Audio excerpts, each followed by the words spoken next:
Hola, bienvenidos a un episodio más de Abogacía Trabajando. Soy Rodrigo García y el día de hoy estaremos conversando con el doctor Héctor Herrera, expresidente de la Barra Mexicana Colegio de Abogados, sobre la reforma en materia de derechos de alimentación, ambiente sano y derecho al agua. Acompáñenme.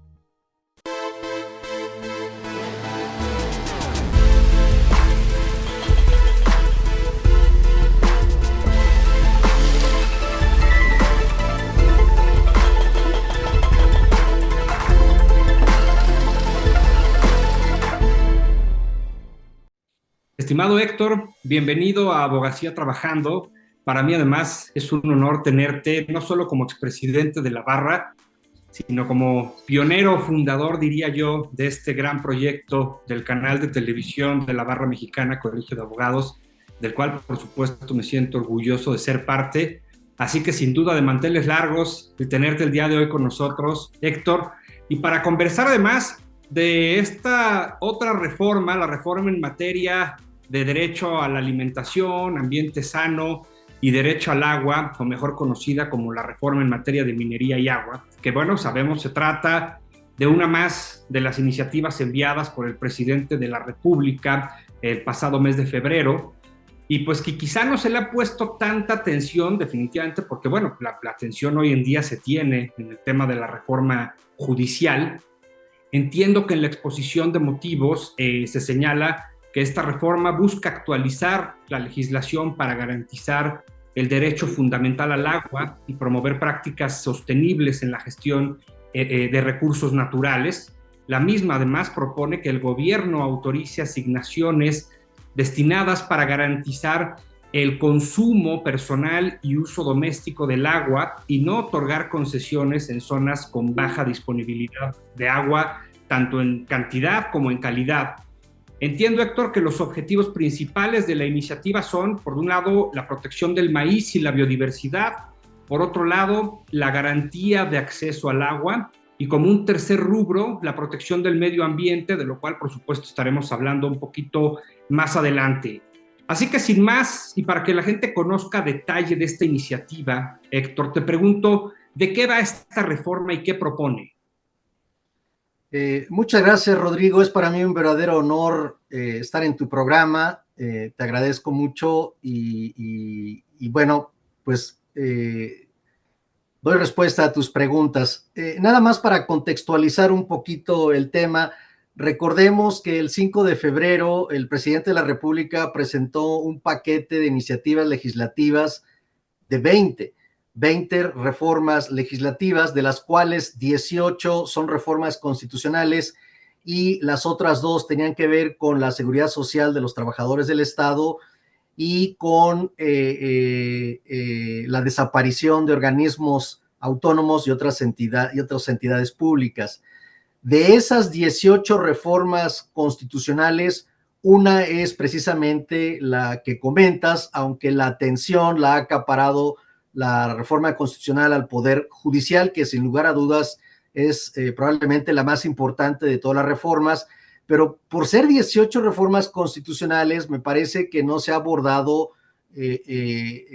toda la gama de reformas constitucionales, y esta que vamos a comentar el día de hoy es sumamente relevante a nivel nacional, en tanto que impacta no solo al sector minero, sino a toda la industria que de alguna u otra manera consume agua, lo que incluye también a la agricultura, particularmente en la zona centro, norte y noroeste del país, donde escasea el agua y eso es de la mayor importancia. En relación con lo que comentas, lo primero que llama la atención de esta reforma es la exposición de motivos, en el sentido de que está plagada de una ideología política del actual régimen en el poder, que en mi opinión es sumamente desafortunada, porque de la lectura de la exposición de motivos se desprende que claramente la motivación de la misma no corresponde a la realidad del país y hay que decirlo, está soportada sobre premisas falsas en materia de maíz, alimentos, agua, minería y por supuesto de medio ambiente. La exposición de motivos, por ejemplo, como bien señalas, indica, entre otras cosas, que tiene por objeto la protección del medio ambiente, y es lo que menos hace. Es repetitiva innecesariamente y anticipo mi conclusión, no hace ninguna aportación positiva en materia de agua o medio ambiente en lo general. El nombre de esta iniciativa, si me permites legal, es el siguiente: iniciativa del Ejecutivo Federal con proyecto de decreto por el que se reforman diversas disposiciones de la Constitución Política de los Estados Unidos Mexicanos en materia de derecho a la alimentación, medio ambiente sano y derecho al agua. De este título no se menciona la palabra minería. Sin embargo, de la lectura integral de la iniciativa, tanto la exposición de motivos como el articulado que se pretende reformar, se ve claramente que es un ataque directo a la minería, a las actividades mineras en México. Aunque no venga la palabra minería, de su lectura se desprende que trae dedicatoria para el sector minero, lo cual guarda cierta congruencia con los ataques que ha sufrido la minería durante esta administración en diversas reformas legislativas, tanto a la ley minera, ahora llamada ley de minería, y leyes ambientales, particularmente la ley de aguas nacionales y la ley general para la prevención y gestión integral de los residuos, entre otras que inciden en la temática ambiental. La reforma en comento no es extensa. Básicamente se reforman los artículos 4 y 27 constitucional fundamentalmente.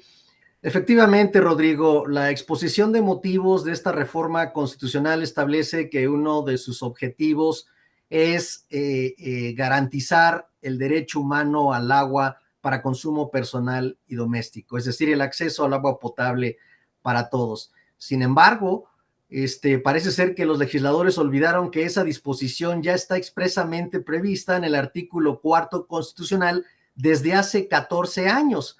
Así que no veo razón para duplicar lo que ya establece el artículo 4 sobre el derecho humano al agua. Así que si el propósito es garantizar ese derecho humano al agua, pues en realidad no se está estableciendo nada nuevo, simplemente una repetición innecesaria de lo que ya establece el artículo 4 constitucional. También establece que haya una preferencia para el consumo personal y doméstico, que ya está previsto en la Ley de Aguas Nacionales y también en tratados internacionales que tienen disposiciones con características jurídicas de derechos humanos y consecuentemente, conforme a nuestro artículo primero de la Constitución, son ley suprema de la Unión y deberán respetarse y hacerse valer de manera progresiva. Así que no se entiende por qué esta repetición, salvo un interés demagógico o de pretender que efectivamente se quiere proteger temas de agua, cuando en realidad no se hace ninguna aportación al régimen jurídico del agua o algún tema positivo o propositivo a este respecto. Creo que una de las críticas que podemos hacer a esta reforma, como a las 18 reformas constitucionales, es el sello de la casa de este gobierno. Me parece que hay un tremendo desaseo jurídico en las 18 reformas constitucionales, empezando por la exposición de motivos y las premisas falsas e incorrectas de las que se parten, y en esta iniciativa específicamente en materia de agua, minería y medio ambiente. Se parte de información falsa e incorrecta sobre el consumo de agua en general por parte del sector minero, cuando no es de los principales usuarios del agua. Si me permites, lo que esta iniciativa específicamente propone es, de manera sintetizada, es lo siguiente: prohíbe la minería a cielo abierto. Pues no, que era una ley para proteger el medio ambiente, el agua y el tema de alimentos, y en realidad empieza: se prohíbe la minería a tajo abierto. Esto es de una tremenda gravedad, primero porque el 60% de las actividades mineras en el país, particularmente de minería metálica, se hacen a tajo abierto. Hay dos formas básicas de explotar una mina: a tajo abierto, es decir, una perforación tipo cráter que se va haciendo cada vez más grande, más amplia y profunda, y la otra es la que llaman minería de tiro o de túnel, es decir, una perforación vertical u horizontal a varios niveles para la extracción. La metodología de exploración minera no es un tema caprichoso o de gustos, es un tema de ciencia y de economía. Normalmente cuando el mineral está diseminado en el suelo, se opta por una minería a tajo abierto, y cuando el mineral se encuentra en vetas, imaginemos una especie de raíz, entonces se hacen perforaciones de túnel o de tiro, y a través de estas los ingenieros de las ciencias de la tierra, geólogos, ingenieros de mina, etcétera, siguen la veta a través de los túneles. Es decir, tajo abierto o minería de túnel o de tiro son formas de explotación minera. El artículo 27 constitucional establece el derecho a la minería, básicamente, a través de un sistema de concesiones que otorga el Ejecutivo Federal bajo ciertas condiciones. Y es decir, los titulares de concesiones mineras o aquellos que las obtengan tienen derecho a realizar la actividad minera.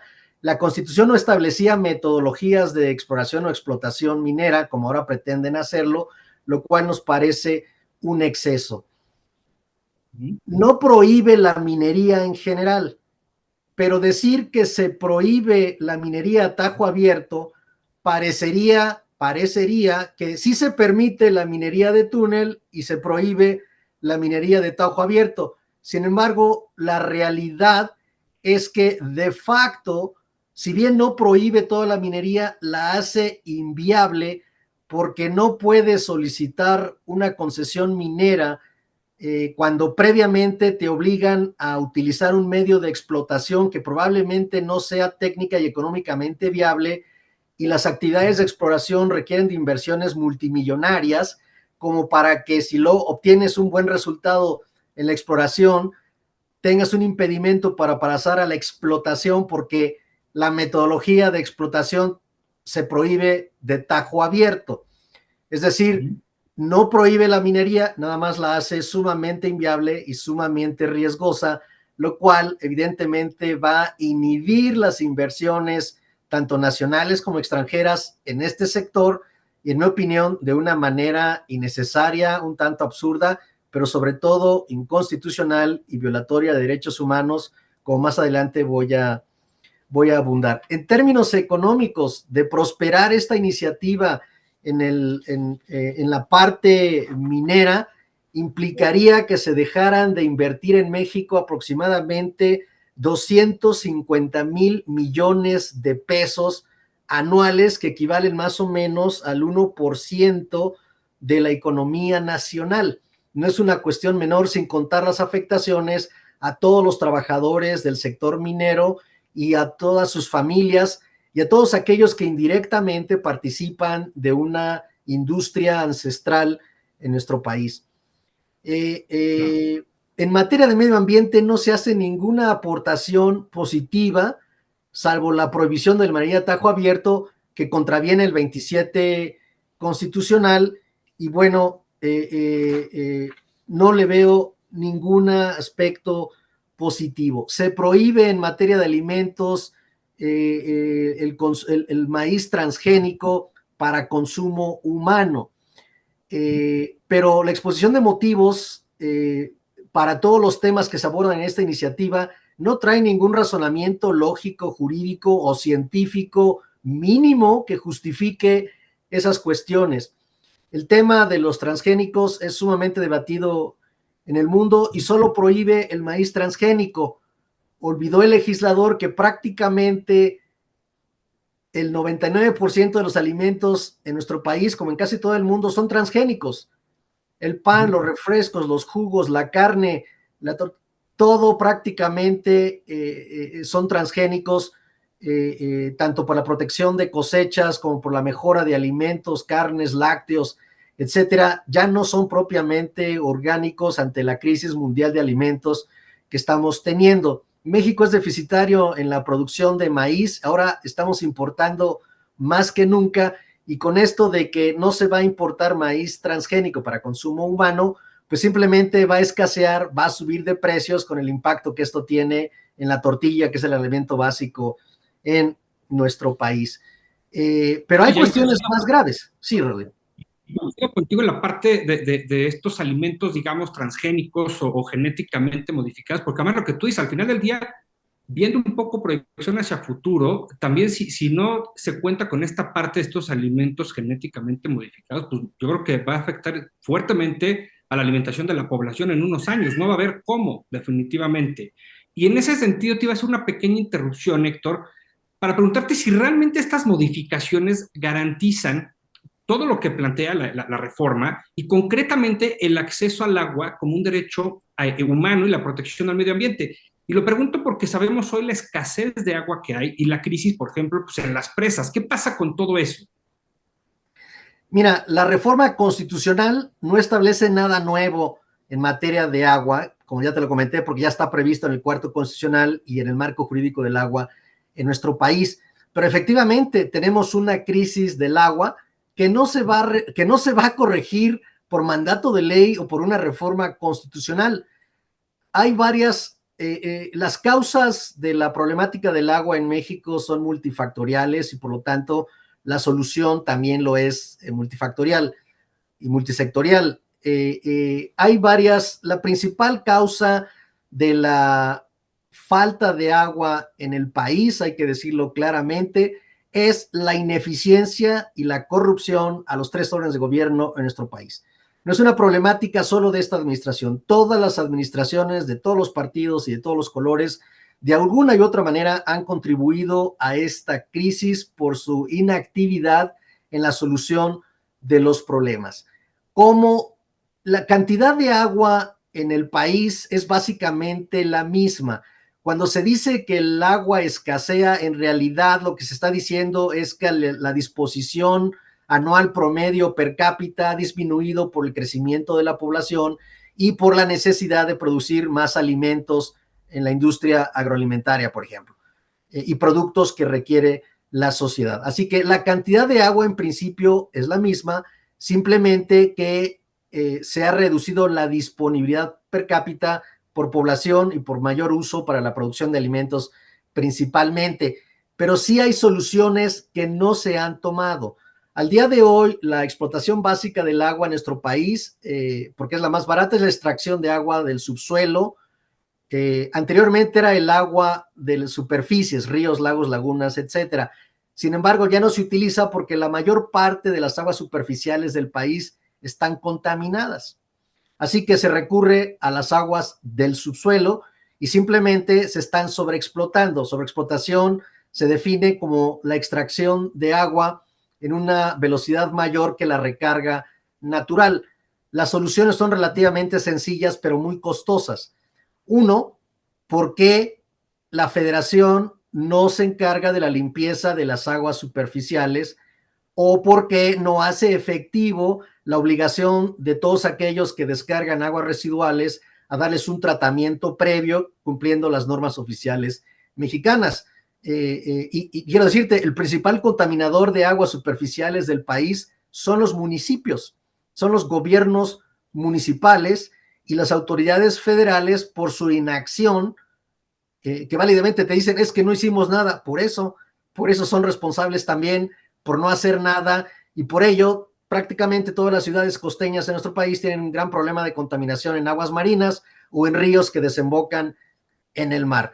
Así que la ineficacia en la aplicación de la ineficiencia en la aplicación de la ley por parte del gobierno federal y Conagua y por parte de los municipios y la parte que corresponde a las entidades federativas, ante esa ineficiencia tenemos una situación de contaminación de agua terrible en el país. Por otro lado, se siguen sobreexplotando de los pozos, pero no hay programas intensos de recarga artificial, toda vez que la recarga natural de acuíferos no es suficiente, o por lo menos no va al ritmo con la que se extraen los volúmenes de agua, como en la Ciudad de México, por ejemplo, en donde ya no somos sustentables en materia de agua, y aunque nos den premios a la Ciudad de México, que no entiendo, y tenemos que traer agua de Veracruz, del Estado de México y de otros lugares, cuando la solución de fondo es respetar el ciclo del agua y recargar esa agua. Así que se bombea agua del subsuelo, se utiliza, se contamina. En vez de tratarla y recargarla al acuífero, no, la mandamos a otra cuenca hidrológica, al estado de Hidalgo, contaminada para riego sin el previo tratamiento que establece la ley. Así que esta es una pincelada de cómo las autoridades no cumplen con sus obligaciones en materia de hacer efectiva las disposiciones de prevención y control de la contaminación del agua a nivel federal, a nivel estatal, a nivel municipal, cómo no se toman las medidas para recarga de acuíferos a pesar de la situación crítica de agua, escasez en los términos que señalé, de baja disponibilidad. Y esta reforma constitucional viene a darle el tiro de gracia. Es decir, en vez de atender las causas raíz del problema, muy sencillo, esta reforma, y este es un punto nuevo que no hemos comentado, prohíbe el otorgamiento de concesiones mineras, pero también prohíbe el otorgamiento de concesiones de aguas nacionales en zonas donde haya una baja disponibilidad. Y la baja disponibilidad de agua en el país la tenemos en el centro norte y noroeste del país, es decir, salvo el sureste, en términos promedio generales, no se otorgarían concesiones mineras si no hay agua, más bien si hay disponibilidad baja, no dice si no hay agua. Si la disponibilidad es baja, no se te otorga una concesión minera. Y si pides una concesión de aguas nacionales para cualquier uso, que no sea personal y doméstico, agua, industria o energía eléctrica en el norte del país, no te van a dar una concesión porque hay baja disponibilidad. O sea, la solución del gobierno es no va a haber concesiones de agua para todos los usos, salvo personal y doméstico. Esa es la solución.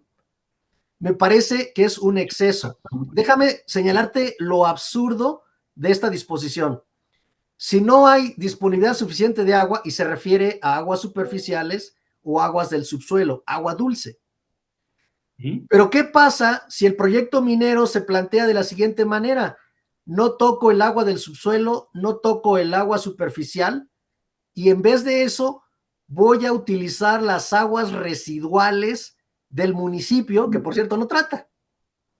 Entonces, puedo tratar y reusar aguas residuales de un municipio que promedio general en nuestro país, el 90 y tantos % no la trata. Así que, ¿por qué le vas a negar una concesión minera cuando pueden reusar aguas contaminadas municipales, por ejemplo? Te doy otro ejemplo de lo absurdo. ¿Qué pasa si hay proyectos mineros cercanos a zonas costeras y ellos pueden bombear agua de mar, tener un proceso de desalación de agua y utilizarla a su costo, utilizar esa agua? Conforme a esta reforma constitucional te dirían, como no hay agua dulce superficial y como no hay agua dulce subterránea, entonces la disposición es muy clara, no te puedo dar la concesión. Oye, pero es que yo no voy a usar esa agua, yo voy a usar agua del mar o voy a usar aguas residuales, pues tampoco. ¿De qué se trata, no? Se trata nuevamente de hacer inviable la minería o se trata de proteger el agua. Y yo creo que en este caso ni lo uno ni lo otro, porque simplemente van a agravar la crisis del agua. Y con esa obsesión de atacar el sector minero, se están, perdón la expresión, llevando entre las patas a todos los demás sectores industriales, incluyendo el agrícola, en toda la parte norte del país, en donde si prospera esta reforma constitucional, de entrada se debe negar las concesiones de aguas nacionales. Y la energía eléctrica que tanto se requiere en el norte, por ejemplo, en Nuevo León, Chihuahua, Sonora, Sinaloa, ¿no va a haber más proyectos industriales en el norte?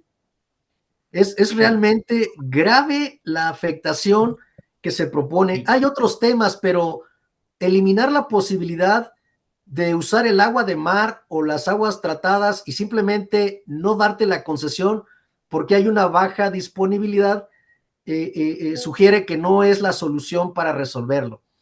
Está pendiente una ley general de aguas para hacer efectivo el derecho humano al agua, una ley reglamentaria del Cuarto Constitucional en materia de derecho humano al agua, no del 27 como lo quiere plantear ahora el presidente. Entonces, es una situación que, en mi opinión, simplemente agravaría la situación de la problemática del agua, violando derechos humanos de todos aquellos que tienen derecho al agua. El artículo 27 constitucional, como está redactado actualmente, básicamente establece que todos en este país tenemos derecho al agua. No hay duda que el consumo humano debe tener una preferencia en caso de conflicto, pero se requieren producir alimentos. Entonces ya no vamos a producir alimentos para darle agua a las personas. Es un ciclo perverso, muy desafortunado, Rodrigo. Oye, Héctor, te iba a preguntar, ¿la iniciativa establece sanciones, por ejemplo, para quienes realicen, ya lo decías, actividades de minería a cielo abierto y fracking? Establece genéricamente que serán sancionados, no establece la sanción y me parece correcto porque eso corresponde a la ley secundaria, ¿no? Pero, por ejemplo, se prohíbe el fracturamiento de roca, conocido como fracking, para la actividad de hidrocarburos en yacimientos no convencionales. Perdón la expresión, pero el gobierno se está dando un balazo en el dedo gordo del pie porque el principal usuario del fracking en México es Pemex desde hace muchos años. Aunque el fracking en México se empezó a hablar hace poco, es una medida de explotación de hidrocarburos que se ha utilizado nuevamente. El fracking, al igual que la minería a tajo abierto, son formas de explotación que no pueden calificarse a priori como buenas o malas, al igual que la tecnología es buena, sí se puede usar para bien o para sí, por eso, en mi opinión, no debería haber esa prohibición constitucional, sino que la ley secundaria debería plantear en qué casos sí y en qué casos no. Te doy un ejemplo, como hasta ahorita funciona. ¿Se puede fracking sí o no? Depende cómo lo planteas, para efectos de impacto y riesgo ambiental. Si la autoridad ambiental federal considera que tu actividad de fracking es razonablemente segura, te podrían autorizar. Si consideran que no garantizas la seguridad y podría haber un colapso y daños al medio ambiente, pues simplemente no se te otorga. Lo que me parece un absurdo jurídico es que de antemano se prohíba tecnologías que en unos supuestos pueden funcionar y en otros no. Héctor, se nos está acabando el tiempo, un minuto muy breve, quizá no te el tiempo, pero de forma muy genérica, ¿ves viable algún planteamiento para una posible impugnación, aunque yo sé que la ley de amparo no permite por tratarse de una reforma constitucional?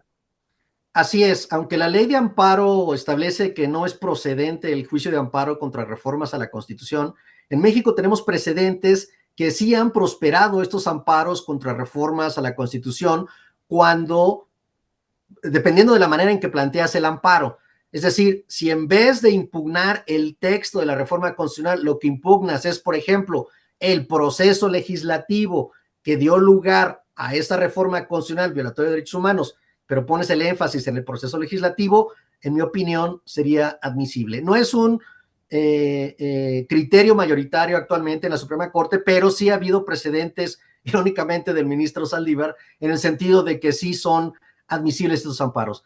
Otro argumento para la procedencia del amparo es que la ley de amparo, al prohibir el juicio de amparo contra reformas constitucionales, es violatorio, que no prohíbe la Constitución, por cierto, es violatoria de la Convención Americana de Derechos Humanos, que establece que toda persona tiene derecho a un medio de defensa contra actos de autoridad que afecten sus derechos humanos. Y una reforma constitucional puede afectar nuestros derechos humanos. En el caso mexicano no tenemos un medio de defensa porque lo prohíbe la ley de amparo, lo cual es violatorio de la Convención Americana de Derechos Humanos, que tiene un rango superior a la ley de amparo, al mismo nivel constitucional, y por lo tanto debería prevalecer lo que más favorezca la protección del derecho humano del quejoso y por lo tanto debería ser procedente, en mi opinión. Con independencia de esto, y vamos a suponer que se fuera sobreseído el amparo o desechado, bueno, creo que sería un caso de denegación de justicia en el que procedería una acción ante la Corte Interamericana de Derechos Humanos por una violación grave de derechos humanos, primero, al no tener un derecho de defensa o negarlo, y segundo, al haber violaciones o posibles violaciones al procedimiento legislativo y no hacer nada al respecto cuando tenemos muchos precedentes en México, por cierto, recientes en esta administración, en los que se han concedido amparos precisamente por las violaciones al proceso legislativo y particularmente por violaciones al principio de deliberación democrática. Pues Héctor, muchísimas gracias de verdad por toda esta explicación, un tema sin duda muy técnico, no hay la menor duda respecto a ese punto.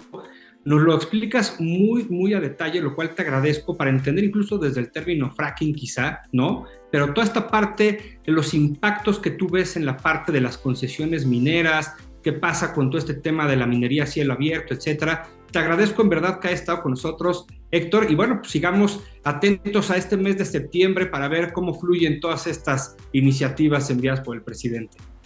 Efectivamente, te agradezco mucho, Rodrigo. En septiembre se llevará al Pleno de la Cámara de Diputados esta reforma, como muchas otras, y habrá que estar atentos para que todos aquellos afectados tomen las decisiones correspondientes. Así es. Muchas gracias, Héctor. Gracias.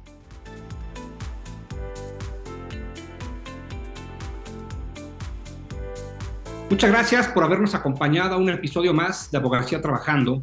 Un tema, como ya vimos, sumamente técnico. Definitivamente se requiere de especialistas como el doctor Héctor Herrera para entender y poder actuar de forma legal, si es viable, como ya lo exponía, ante un posible amparo, no directamente contra el texto, como él decía, de la reforma, porque es una reforma constitucional, pero sí quizá contra el proceso legislativo. Me parece que nos deja un poco más claro todo el tema de qué va esta propuesta en materia de agua y minería concretamente, el tema de las concesiones y el impacto que puede tener incluso en la parte económica y de inversiones a nivel nacional y extranjero.